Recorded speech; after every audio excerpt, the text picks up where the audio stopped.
Hey everybody, Jay Young here. We're coming back to the Jay Young Show. I'm very excited. It's been a while since we've had a broadcast.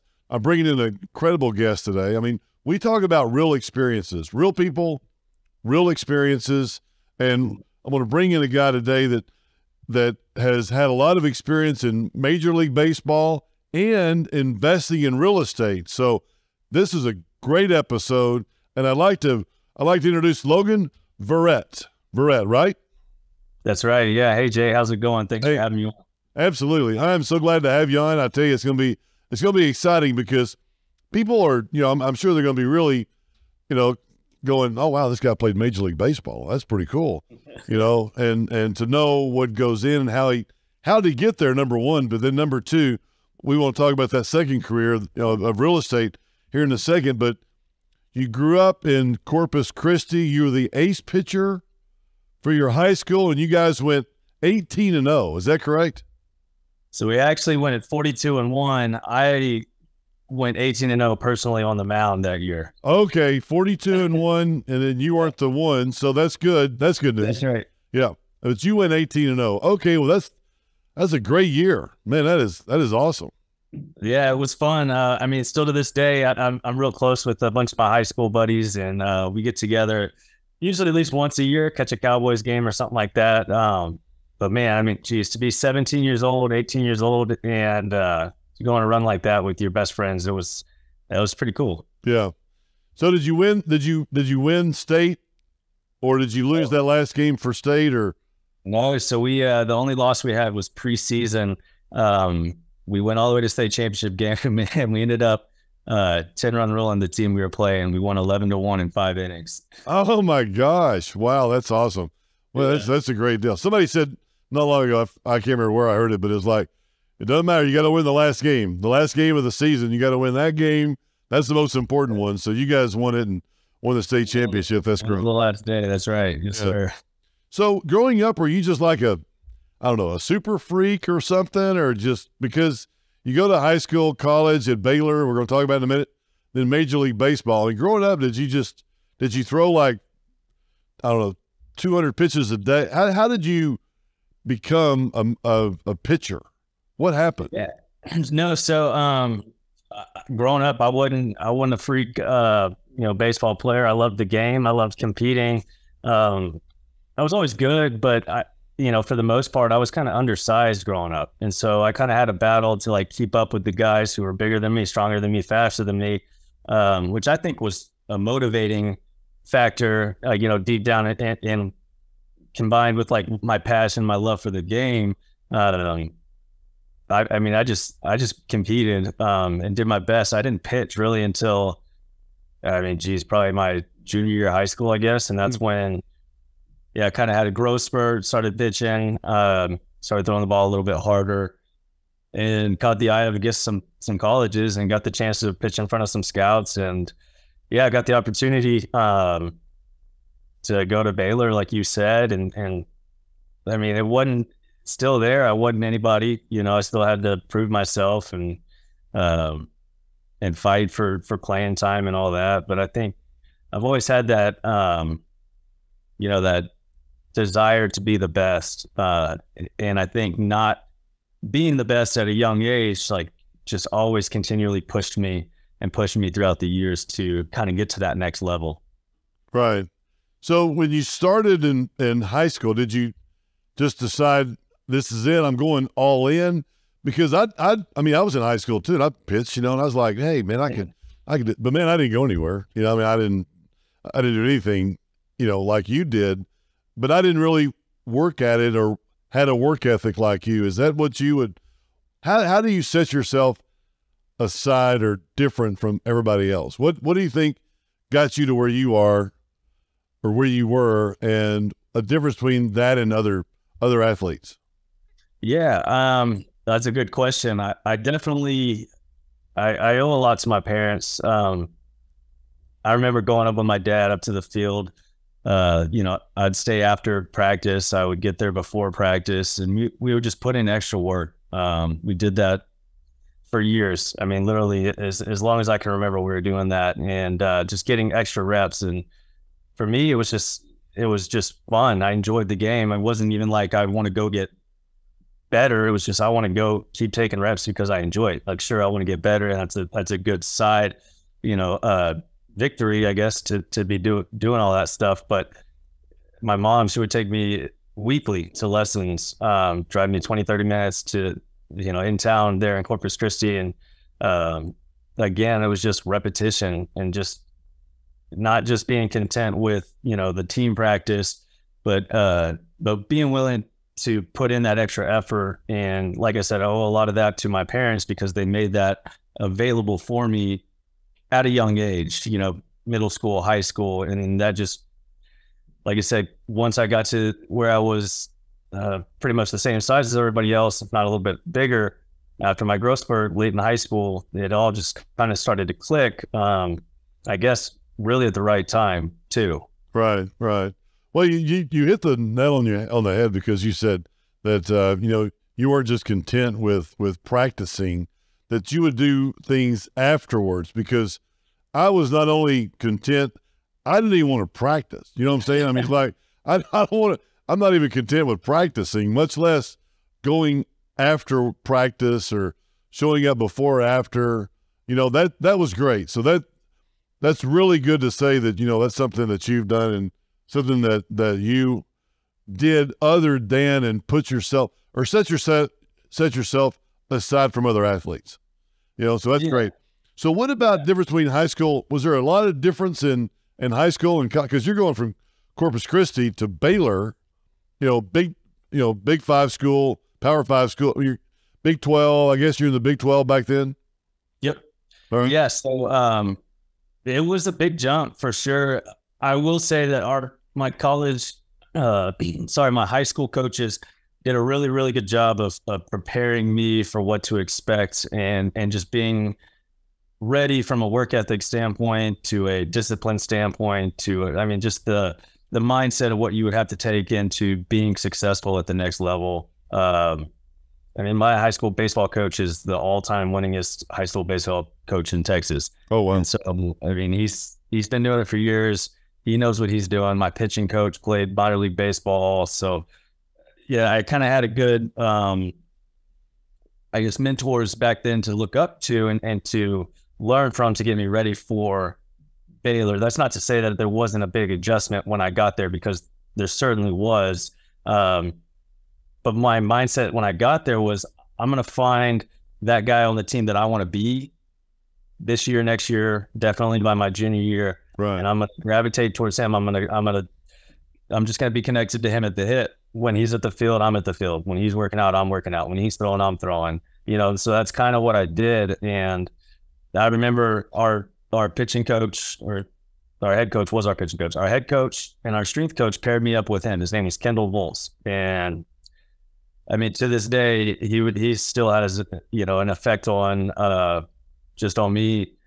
And I owe it a lot to him just because he pushed me to be better as a freshman in college, when you don't want to wake up for 5 a.m. workouts, that's an adjustment right there. We never had to do that in high school, and I'm not a morning person. So, getting to the field, I'm still yawning and, barely awake at this point. And he's over there like, hey man, you ready to go? We're going to be leading the pack today, and it's like, as a freshman, and he's a junior coming off of a Team USA run where they went to Japan and won the whatever it was then. Right. It's like, holy cow, this guy, he cares about me. He cares about me being a leader with him. And right. So that was cool, fortunate, lucky, whatever you want to call it, blessed, to have somebody like that as a freshman to look up to. And then as a sophomore, it was him. It was Sean Tallis syndrome. I'm sure because of your ties to the Rangers. Yeah. But really, those guys pushed me. And then me and Sean played together in summer ball in Cape Cod, and then fast forward 3 years later or 4 years later, me and him are on the opening day roster for the Rangers together. So it was cool to have those guys along the way, kind of to push me to be better, but also just to like accountability too, Right. That's great. Probably made you wake up at 5 a.m. so you wouldn't go out at night. Like, Yeah, that's right. had to weigh the options, man. Do I go out and go up to some of these places in Baylor? Or do I go to bed? And you're like, okay, I got to go to bed. I got to get up. I got to get up at the crack of dawn, or probably before the crack of dawn. That's pretty early. Yes, great. So you went from there to the big leagues. So you pitched to the big leagues. And I guess you went through the farm systems and all that. I don't believe when did you get out of college, or when was your first year in the professionals or Yeah, so my last year at Baylor was 2011. I got drafted by the Mets, drafted in the 3rd round, so I was excited. Hey, I kind of made it. But then you have this other realization, it's like, you haven't made anything yet. You still got to go make it to the big leagues. Like, yeah, you got drafted, fortunate to get drafted in one of the higher rounds. But now it's really time to get to work. These last 3-4 years in high school and college was preparing me for this work that was coming up, that was going to be the hardest work I've ever had to do in my baseball career, right? I mean, I'm competing now against the best players of the best players of the best players. Right, right. And so, it was 2011. And then 2012, I was in low A and high A. 2013, I went to double A. 2014, I went to triple A.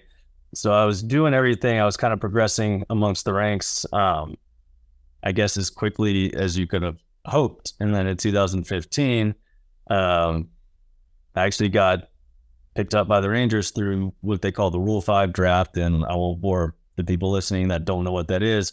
Essentially, it's just a way that you can get picked up by any other team if you haven't made it to the big leagues yet, if you played enough years in the minor leagues.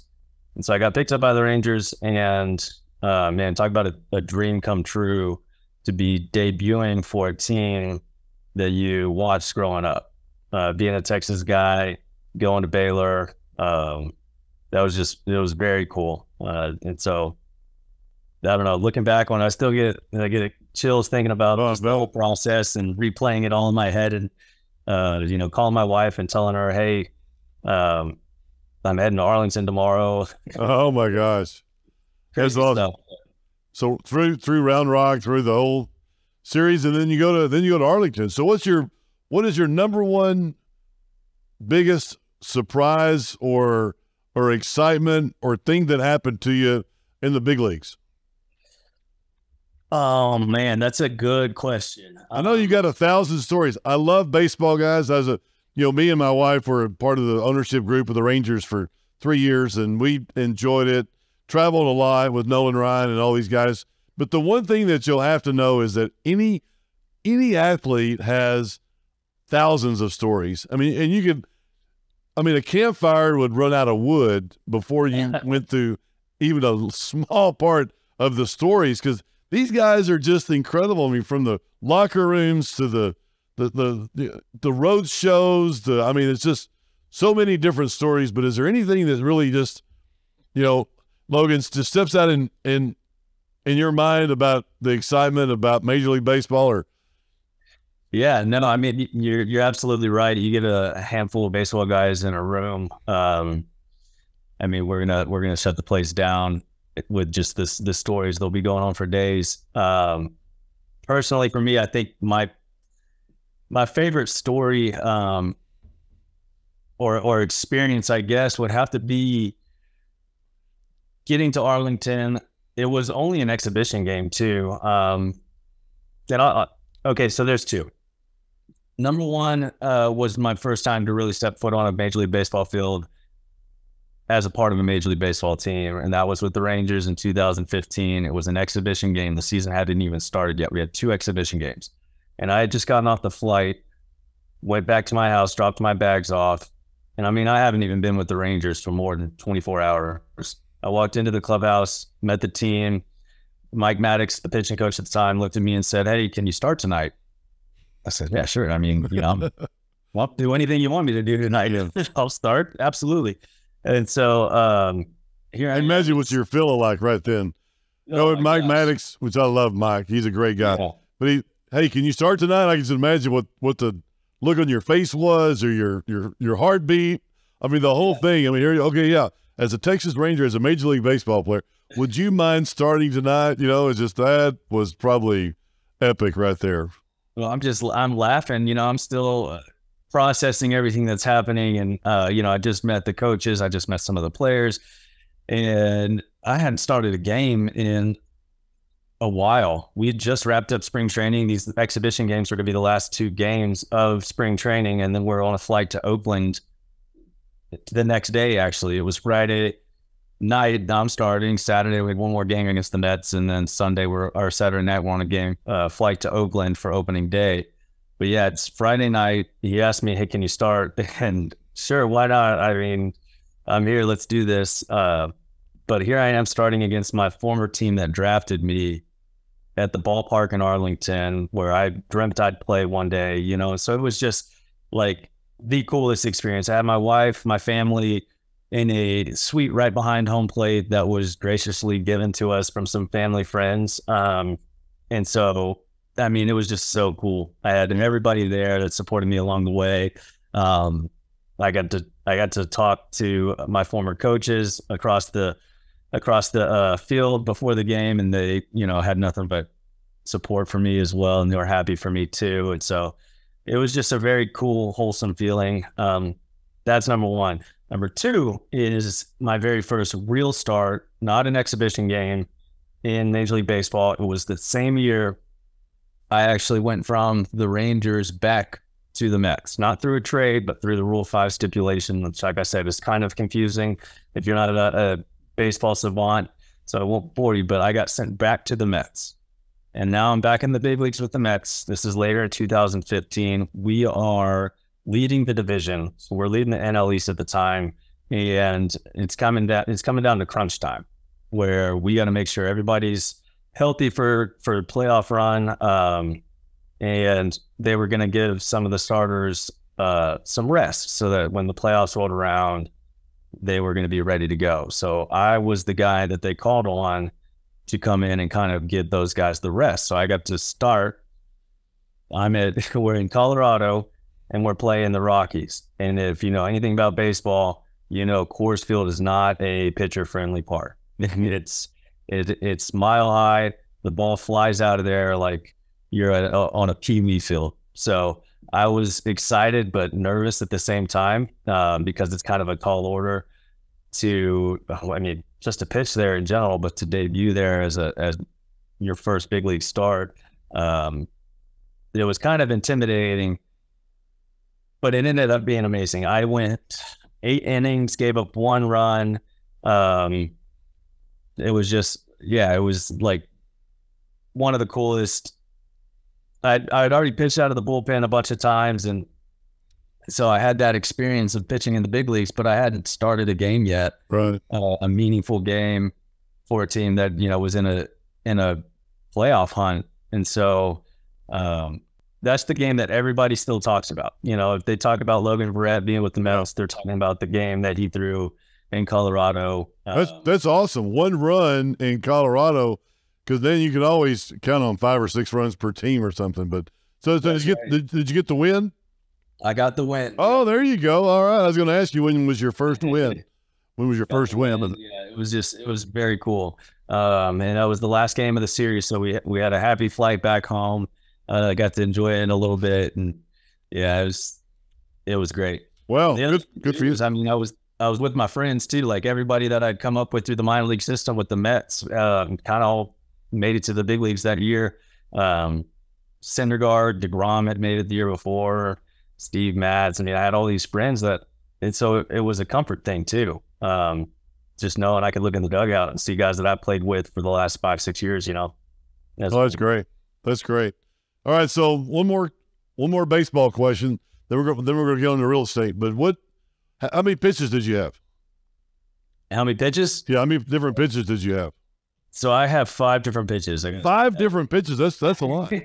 I didn't throw hard, so I had to fool people somehow. Okay, there you go. There. Was just keep inventing pitches. No. So you had a fastball. Yep. So I had a fastball and a sinker. And a sinker. Okay. I had a curveball, a slider, and a changeup. Wow, that's good. Yeah, that's good. Normally pitchers are good for three pitches. Normally maybe 4, but that's good. That's good. Get some variety. That's really good. Okay, so I know we can sit here and talk all day about baseball. I love it, man. love the game, and I love the people involved, and man, it's just really, really great. But anyway, we need to. I want to get on to real estate and talk about the after, because hey, here you are, a Major League Baseball player, probably made some money, and then all of a sudden you're like, okay, well, because you played 12 years after, not all in Major League Baseball, but 12 years after Baylor, and so you're a little bit older now. We don't build many Nolan Ryans anymore that pitch until they're 30, 40. How old was Nolan? 40 something? He was in his, he was well in his 40s, I think, when he stopped playing. Man. Like you said, they just, as much as I would have loved to have been him or Verlander or, anybody else that's played as long as they did, that's just not the case for 99% of us, I hit off Nolan, just to let you know, baseball. Did you? Yeah. Well, it was a practice, and a bunch of the owners were playing around, and I said, Nolan, throw me a pitch, and I hit it. So that's all. It wasn't like in the Major League Baseball game or anything famous. I'm not, I just said, hey, Nolan, throw me the ball, and he threw it to me, and I hit it, and I said, oh, I hit Nolan Ryan, and that was it. Did you sign it for you? It was a lot of fun, yeah. I told him to sign that ball. All right, I said, hey, let me sign that ball for you, because, yeah, even better. I'll sign it for you. Exactly. He could probably still strike me out. Because he's in his 60s now, maybe even 70. He probably still strike me out. I've got a few people. Oh yeah, absolutely. What an incredible guy too. I don't know if anybody's watched the Facing Nolan, but that is a great program. Yeah. Great program. I know, Logan, we're not here to talk about Nolan. We're here to talk about you. Let's go into real estate. So you get out, you meet this Rogers guy. How did you meet him? How did you meet him? And what's that experience been like? Or starting in real estate, I guess. What attracted you to him? How did you find him? Why did you find him? And what happened? That next chapter of your life. Kind of go over that. Yeah. The transition into real estate was one that was kind of forced upon me, to be honest with you. In 2019, I had Tommy John surgery. And 29 years old, having a major surgery like that, it opened my eyes into baseball's not forever, right? And so I started thinking about what is next. If I go through this 12 to 14 month rehab process to get my arm healthy again and go back to baseball, what if I'm not the same pitcher I was before? And what if I don't have it and nobody signs me? Well, all of a sudden, I've made good money throughout my career, but that comes to a screeching halt when you get injured, and you're a free agent. Oh yeah. They're not picking up the phone to say, hey, we want to offer you a contract so we can see out the rest of your rehab process. They don't care about me. And so I had a serious heart-to-heart with my wife, and I just said, hey, look, we gotta start thinking about what's next, life after baseball. And she worked whenever I first started baseball.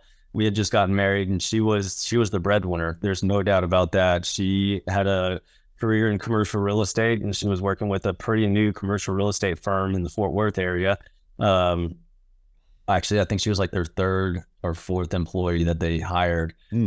So she did that and helped develop that business for them over the next few years. And then when I finally made it to the major leagues, she worked one more year, and then when I made the opening roster for the Mets in 2016, she finally quit and traveled with me and lived with me there. But that's getting off track.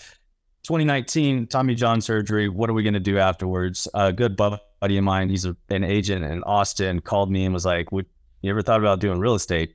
I was like, yeah, I guess. I thought about like doing investments and stuff like that, but I've never thought about being an agent. Mm-hmm. And pretty much verbatim, he said, "Dude, you played for the Rangers. Hang up your jersey in your office. Everybody's going to want to buy a house from you." And so I said, "All right. You got any other advice?" And he said, "I'll tell you exactly what I did that's made me successful." And he's a top 5 realtor in Austin. His name's Ross Speed. So I owe him a lot too, just to get me interested in doing real estate. My wife renewed her license that same year while I was finishing up getting my real estate license, and she's the one that actually started the hunt for us. So she started interviewing with brokerages and asking around, like, where should we join? Where should we hang our hat? And that's when she interviewed with Rogers, and it was probably the third or fourth brokerage that we had interviewed with. And real estate's kind of interesting. Like, you can interview, but it's still your choice. Like, yeah, you're hoping that they offer you a job to be an agent for them, but at the same time, you have choices. It's not just, hey, I got this one offer, doesn't want to have to take, and so it was, where's the fit for us? And Rogers was the first one that she went through the whole interview process with him. At the very end, she mentioned, by the way, my husband is a professional baseball player. He's getting his license as well. He's doing Tommy John rehab at the same time, but we're going to be working as a team. And his eyes lit up, and it was like light bulb went off. He knew immediately how we could utilize our background in our network. Yeah. And that was what separated him from all the other places where she interviewed. They were just like, okay, yeah, that sounds good. Whereas Rogers was like, you guys are going to kill it. I already have like all these ideas swirling in my head. And I want to meet your husband, bring him in tomorrow. And so she called me on the way home and said, hey, the interview went well. I'm pretty sure this is where we're going to be. And anyways. Oh, by the way. Yeah. We have an appointment tomorrow. By the way, we got to see him tomorrow. So, yeah. What separated him? I mean, that's a great choice, because you know what? You don't have to take the first person that offers you a job, or it's like, we thought about listing our house. And I thought, well, who do I call? And I thought, well, no, I need to interview them, which is a big deal. I mean, it's like, I don't have to just, call somebody and go, hey, you want to market our house or something? And not that I'm going to, I'm just kidding. But I'm just saying, from a standpoint of, something like that, interviewing people is great. I mean, you keep people honest, and you make sure that they're going to do things that they say they're going to do, and they go above and beyond, or you ask them, hey, what are you going to do different? I mean, I can list my house with anybody and they'll put it in that MLS thing, but what are you going to do different? And I think Rogers is a huge, I mean, he's been, I know somebody that went to work for him at one time, but also I've seen him in those Aspen houses. I mean, yeah, he's bigger than life, obviously, but what attracted you to him more than anybody else that y'all were interviewing with at that time? Yeah, no. So initially, like I said, it was the excitement and energy that he brought to the idea of me and Aaron joining up as a team and joining his brokerage. But it was also, I mean, he took us around the office. He introduced us to other people. He just led with the same values that we value. He led with a Christian value system, and he wasn't afraid to let us know that either. And like, told us there's a Bible study that they do up there, every Tuesday. And of course, we joined literally right before COVID hit. So we didn't really see anybody for like almost 2 years that we met after interviewing. But it was just the energy, the accessibility. I mean, he's got over 650 agents working for him now, which is incredible. It's the largest independently owned brokerage in the state of Texas. But I could call him right now and he would answer the phone. And if he didn't answer, he would text me within 5 minutes and say, hey, buddy, what's up? I'm in a meeting. I'll call you back and, when I get free or whatever. Like, he's accessible. Wow. And he was willing to put in the time to help us be successful. And that was, we interviewed with one, I won't say who, but it was a local brokerage to where we live.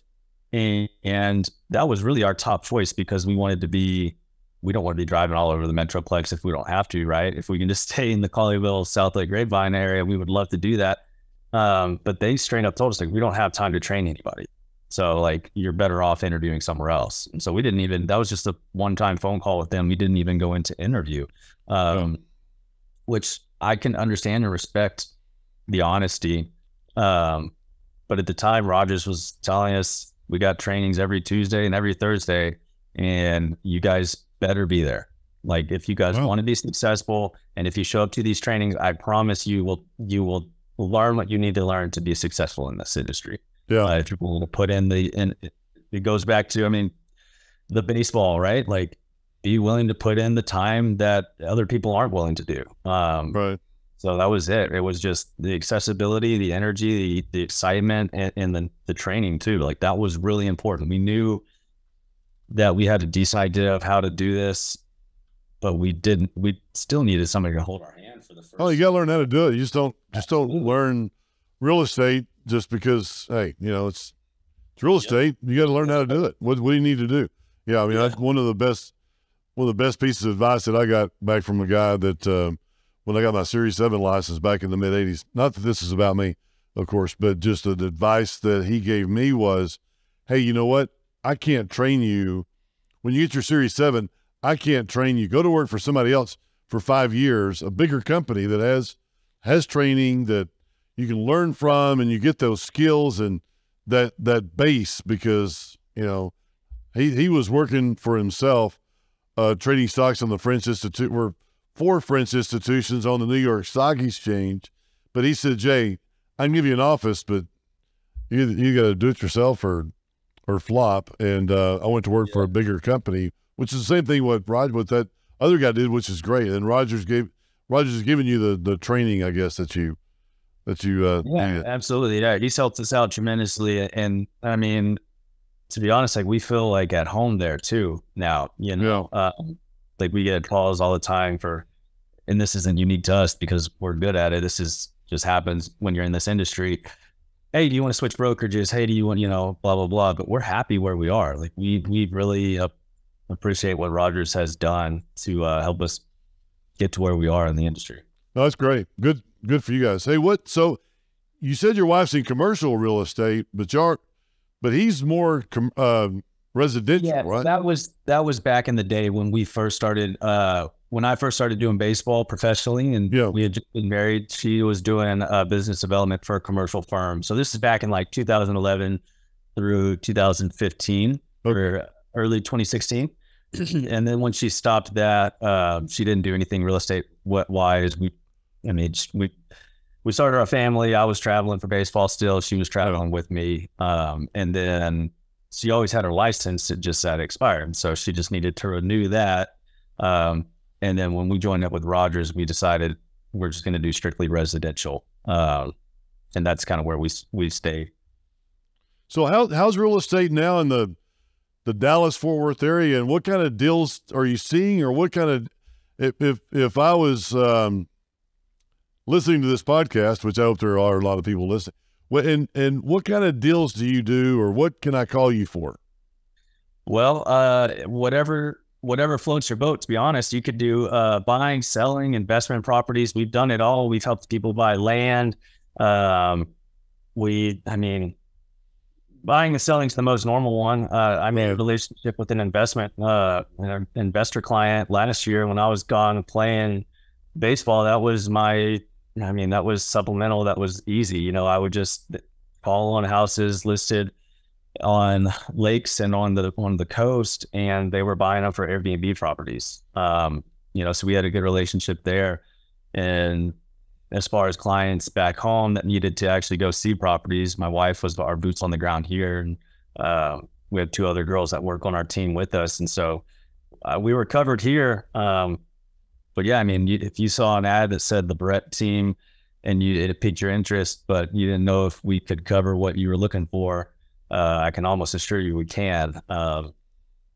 Pretty much everything, yeah. Yeah. Okay, good. Land or investment properties, like residential. I know there's a lot of big institutions right now that are doing a lot of residential buying instead of buying apartments, which with higher interest rates, it's kind of hard to, for some of the properties out there to make money. So they're doing individual homes. So if I wanted to start building an investment portfolio of homes, you could help me there, or my own house, I could buy or sell my own house, or sell my house and buy a new one. Those kind of things are what your focus is. Yeah, that's our focus. If you want to list your house and are interested in moving up or downsizing or whatever the case, we can help you find the new spot that you're going to as well. If you want to start building your rental portfolio, single family, duplexes, tris, quads, we can do all that as well.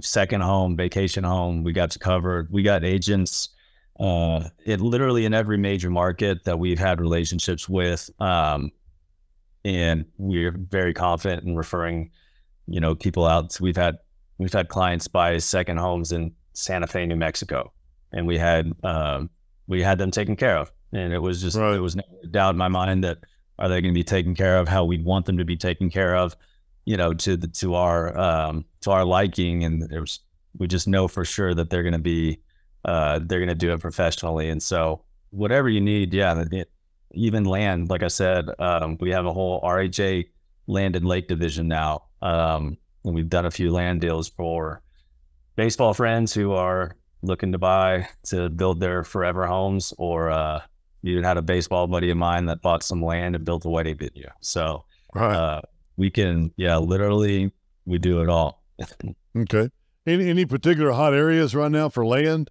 Where's land? I mean, I know that, man, this real estate thing, I know that there's a lot of land has gone up and up and up, and especially since COVID. I mean, investment properties or land has gone 10,000 to 30,000 an acre or something. I mean, things are getting. Is there any hot area right now that if I was looking somewhere, where would I be looking, or where would you think I should focus? I mean, if you had the money or the land right now, I would buy more land anywhere north. Just follow the tollway more north and towards Oklahoma. The Argyle area as well, up 35 that direction is absolutely blowing up. And I don't see it slowing down anytime soon with the jobs that are coming in. The businesses moving their headquarters here, and with the infrastructure that we have, I mean, there's no issue getting to and from place to place now. That, I mean, the tollway goes all the way to Prosper, and it's not stopping anytime soon. They're going to keep that thing going. I mean, I wouldn't be surprised to see that making its way to Oklahoma here in the next few years. Anything within 2 hours of Dallas, right? I mean, nobody really wants to drive more than 2 hours when they leave on a Friday or Friday morning or Friday afternoon. They don't really seem to. 2 hours is kind of their, Yeah, no, that's absolutely right. I had a guy who was on my team last year. He lives in North Fort Worth. He reached out just the other day and asked if there was any deals on land that I knew of. And I said, well, how far, are you willing to drive? And he's like, well, it's somewhere around me. And he's in that North Lake, Argyle kind of market. And I told him, I was like, man, I mean, there's going to be opportunities, but you're going to have to spend the money. You want to get out, like you said, kind of 2 hours outside of the Metroplex is when you're going to start seeing stuff that's more affordable. Yeah. Well, a thing that you could afford to hold on to now, and then, 5, 10, 15 years, I mean, if you can find a place that you go fish and hunt and just kind of hang out, because it's going to take time for it to go up, because I'm not sure about this. I mean, real estate's kind of like the stock market. It's kind of like oil and gas. I mean, we're in the oil and gas business, and we feel like that everything is cyclical. And right now with interest rates, real estate, is always good if you can find the right deals. You want to pay, if you can find the right deal, it's better to pay. I mean, you can pay 10% interest on deals that are, if you get a really, really good deal. I mean, the people are like, well, I know, but real estate's going down because interest rates are going up. And I said, well, not if you can find the right deal. Hey, no, that's right. There's still deals out there, but you just have to find them. And they're not in MLS. I mean, they're not in the, the multi-listing services that all guys look at, or all, everybody looks at every day. You can spend a tremendous amount of time in there, but if you find somebody that's more specialized, like Logan and his wife, and they have their ear to the grindstone here, and they're looking for deals, and there's opportunities there that aren't listed, that you could call and say, hey, Logan, this is what I'm looking for right now. I'm looking at this area, and if you find something in this area, I'm interested. But there is deals out there. It just takes, a little bit harder, but interest rates are going up. People want to get rid of it. you know, and they'll get rid of it at any price pretty much. And there could be some deals out there that real estate investors, because it'll come back around. It'll come back around. Stock market down 20-30% last year. It'll come back around. When? I don't know. It's going to take a while, but no, that's right. I mean, you know, like you said, the rates are going up, and so buyers are a little scared right now. And inventory is just historically low still. So we do still have buyers that we're working with, and you know, they have very specific markets that they want to stay in. But like you said, I mean, we have a plethora of off-market deals that, you know, get brought to us on a daily basis. And if it was just, you know, if we only had a buyer for that, then boom, done, deal done. But like you said, investors are buying up land, they're buying up houses. And with the rates going up, I mean, they're going to start dumping. They don't want to hold on to that and just burn cash, you know? So, I think now more than ever is honestly the best time that we've seen to buy in a while. Right. No, I agree. I agree. And that's an opportunity. We're seeing the same thing in the oil and gas business right now. We're seeing some great opportunities but there's always those people that, hey, you know what? They think that the sellers think the price is going to $120 a barrel.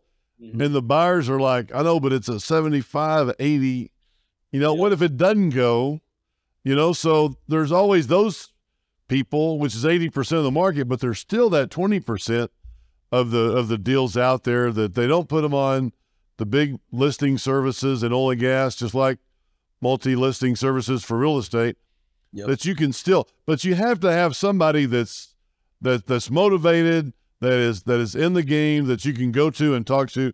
And it seems like you're the guy. We'll pick up the phone and talk to anybody. And we'll, you know, if you have a specific something you're looking for, we'll call, we'll find the phone numbers for them. We'll go knock on their door. And a lot of times we'll do it even if we don't have a buyer, we'll just do it just to see, you know, if we could pick up a listing out of it or whatever. And a lot of times the owners of the property will be like, well, we don't want to list it, but if you can bring us a buyer, we'll sell it. Right. You know, it's like, okay, I'm going to put him in my notes, and I'll remember that for, you know, Joe Smith that wants to come by in 6 months and said you know, that might check his boxes. Right. And take them out there to show it. And I get where these owners are coming from. Like, you know, I don't want people looky-loos just walking through my property just to walk through it, you know. Right. But that's not to say we can't continue to build out our network and our, you know, private listings and try to make those connections just to have them. Right. Just in case moments, you know. Hey, so where do I find you? On the website? Instagram. Our website's theverrettteam.com. You can find us there. Reach out on there. I'm going to make sure that I go on my Instagram and I get Logan, because, hey, that's interesting. If I could find 300 acres with a pond and scenery, and he finds something, and it's something within my wheelhouse that I could afford, I'll give him a price. Hey, within this amount of money or whatever, hey, I'm interested. And then he can call me, or I guess he's probably got a list of properties that he's got one off. Is that a one off where you have one property that you just, hey, there's a buyer out here, and he probably works hard with his group or his team, because he has a team of people other than him and his wife that work and start separating properties. And that's interesting. I want to make sure that I put my name on his list, because I'm very interested in that. And I know there's a lot of people out there that need to diversify their portfolios. I love diversifying. Everybody needs to diversify their portfolio, because, hey, it's oil and gas is a game. Real estate's a game. It's not always going to go up and up and up. It's going to go sideways. It's going to go up and down. You know, interest rates can be crazy things, and for investment properties, but land, they're not making any more of it. Is that right, Logan? Is that what they say? That's right. I think that's true now more than ever, especially in our neck of the woods around the Metroplex. I mean, yeah, it's just, if you can find it, jump on it, buy it. Like, absolutely. It's just land's, I mean, it's so cliche, but yes, they're not making more of it. People are moving here by the droves. I mean, it's just, they're going to need a place to go, because they're not slowing down on building houses around here. Right. Good. Well, I'll tell you what, I appreciate you being on the show. Logan, I'll tell you, I'm gonna go on your website, your Instagram. I'm gonna see if it works. All right. We got a lot of listeners here. We're gonna make sure it works. If not, we're gonna put it back out. But I'm gonna go on your Instagram. I'm gonna hit you up. I'm gonna tell you to put me on your list. I'm looking for 300 acres. I guess that's 200 acres, maybe, probably within the Metroplex. Yeah, maybe 100, because I mean there's a lot of money involved. But I want a little pond on it, and I want a place where I could put some, maybe some scenery, maybe a hill or two, or maybe up, and just kind of a, maybe have my family out there. But hey, in the future, this thing may go up 5 or 10 years. It may go up to where people want to develop it, or I don't know. But I just want to diversify. So, yeah, we got you. We'll take care of you. I think that's a good idea. Anything else you got? We got you taken care of too. You want a second home? You want to list yours? Call us. Like I said earlier, it's theverrettteam.com. My personal Instagram's lverrett4, and then our team Instagram is the Verrett Team. Okay. We don't really do Twitter. We don't do TikTok. You can find me on LinkedIn as well. But really, the best way to get a hold of us is either our website, where you can find our email addresses. Our phone numbers are on there too, or Instagram. Like I said, we'll always respond to a direct message on there as soon as we can. So, hey, great. Just want to help people, man. We moved a ton. 12 years of baseball, and we get it. We know what home means to everybody out there. And so we just want to help people find their homes or get them into a good situation. That's great, Logan. Appreciate you being on. And this year, I'll invite you out to the ballpark. We've got a suite. We love having people out. And like I said, I'm gonna go out plenty and see Mike and Maddox. Great dude. And I'll have you out. We'll be out there at some baseball. Hey, anybody else out there? Let me know. Let me know if you're available. We'll get you out out to some baseball games. It's a lot of fun. There's a lot of games. There's a lot of games out there, but man, it's a lot of fun. And to have people like you, Logan, we'll get some people out there for you, and we'll have some fun. So thank you very much for being on, everybody. And thanks, everybody. Have a great day, and look forward to having you here next week. Thanks, Jay. Thank you.